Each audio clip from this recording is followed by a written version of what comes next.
Hello, hello, and welcome back. My name is Day9. And my name is Mike, but also known as Husky. And this is the GeForce SC2 Pro-Am presented by NVIDIA. Hey, Mike, what's your favorite number? 5. That is the correct answer. Yes! This was not an opinion question. It is indeed true.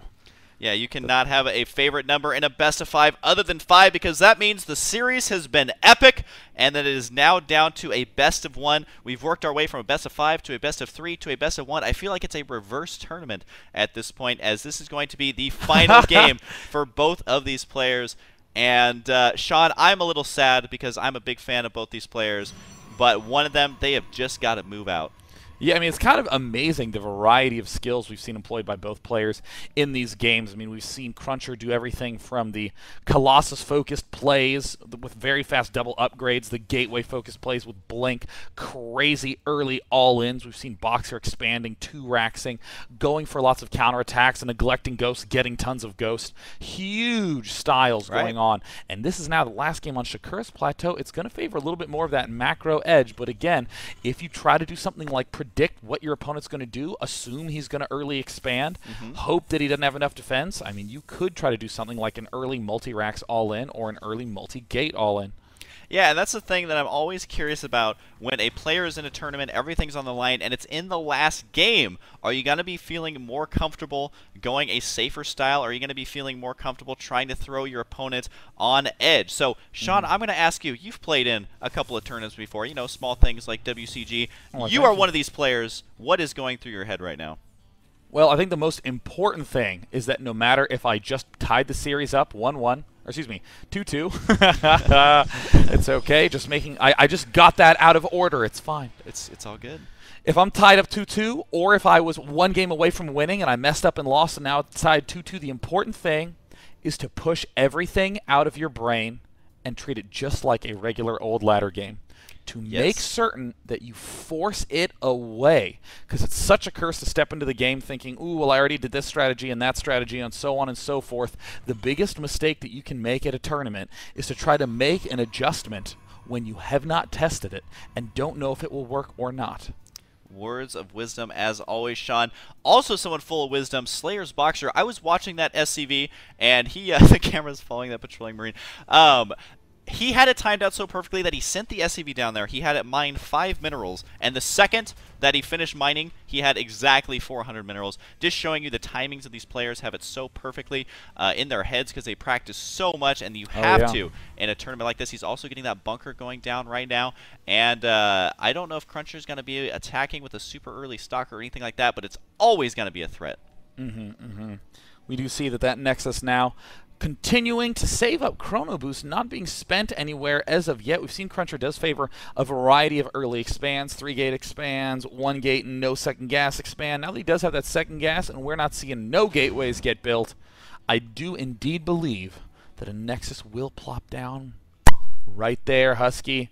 That would probably be a pretty good place for it. I don't know, Sean.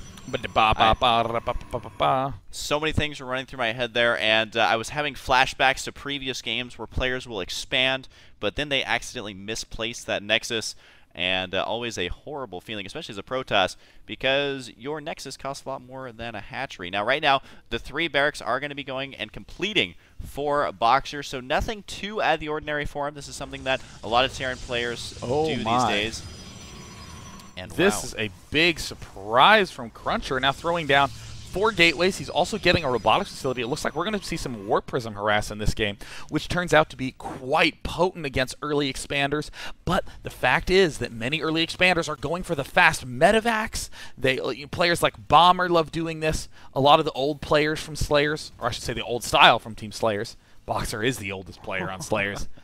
But the current new school style favors getting the big ground army up. It's a little bit more resilient to these sorts of harass techniques, but my God, Cruncher may very well be able to do a big bust-in and catch Boxer off guard. Now, one thing I've heard a lot of talk about is the sentry drop, where you drop sentries in the main, try and force the units with force fields outside the natural. They cannot get inside. We'll see if that's what he's going to do here. The Warp Prism is nearly completed. And the thing about a Warp Prism that you got to remember is you don't necessarily need a lot of units to load into it right away because, well, it's called a Warp Prism. It's going to warp in that entire army for you. He is now moving out. He has warped in some units right here. Is he going to be grabbing these Stalkers and moving inside the main base? What is Cruncher's plan right here? It looks like he will, I'm assuming, he does have that pylon set up there, and he is looking like he's going to be doing some sort of sentry drop here, Sean.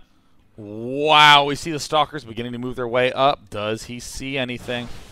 Looks like he's going to see a lot of stuff coming to the front. Will he fall for it? Oh, no! Oh, no! Oh, no! He did not fall for it, Sean! Wow! Boxer completely prepared for the sentry cheese play. More Stalkers getting warped in. I mean, can Cruncher actually unload up enough in time, or is he just committed to doing a 4-gate at the front? It looks like he's going to try knocking down these destructible rocks and trying to transition the all into this backside, and this is exactly the sort of thing that I think it's very dangerous to do in Cruncher's position.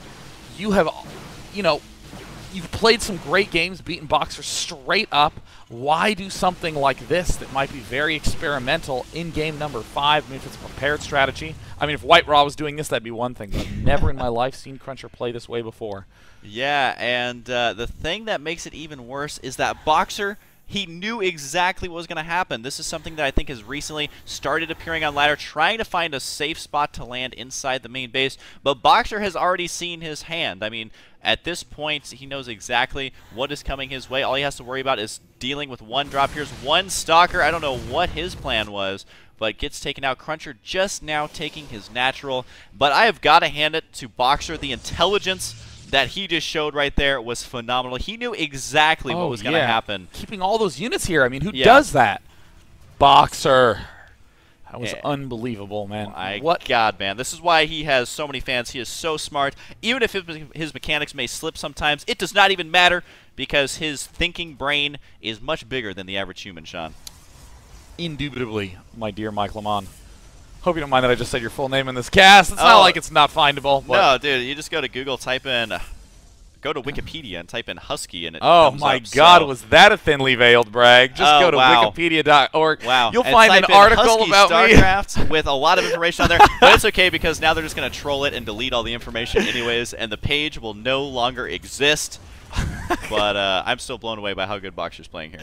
Boxer does play pretty damn good, Mike Husky Lamont. Oh, man. We now see Boxer saving up a little bit of energy, and, you know, if this were a weak player, I would say, oh, my God, he's mistakenly leaving his energy too high. Boxer doesn't make mistakes. He actually is intentionally saving it up. He has a plan. We also see, again, the +2/+1. Boxer, despite all his variation, has consistently been favoring this very, very fast upgrade style, and once again, we see some very, very cool force fielding action, locking the workers away so that they cannot retreat. And not going to be doing a lot of direct damage here, even though the force fields are kind of annoying. But again, he's trying to find a way to warrant the fact that he has this Warp Prism. I mean, what else is he going to do with it? There's really no super hidden expansions that he can expand to, maybe in the bottom center. But even then, I mean, is this Warp Prism going to pay for itself? Because Boxer, playing so smart, able to lock that down. He knows exactly what the threat is. And at this point, since Cruncher went for that early aggression with that, he has lost a lot of resources. And Boxer knows he's going to be dropping down here, maybe losing a lot more resources. As this is right in the mineral line, it looks like he's going to be able to take out a lot of probes. The transfer timing was pretty good. Still a couple probes went down, focusing down the pylons. This will supply block Cruncher. He does have a Colossus on the way, but it's a long way from completion. That plus thermal lance upgrade. Oh, there was a Colossus right there, I guess, and was able to hold there. But this is just Boxer slowly crawling just even more in the lead. Yeah, Boxer is really, really ferocious drop timing. I mean, the ability to kill off those pylons right before any of the key upgrades finish. Very, very brutal to deal with.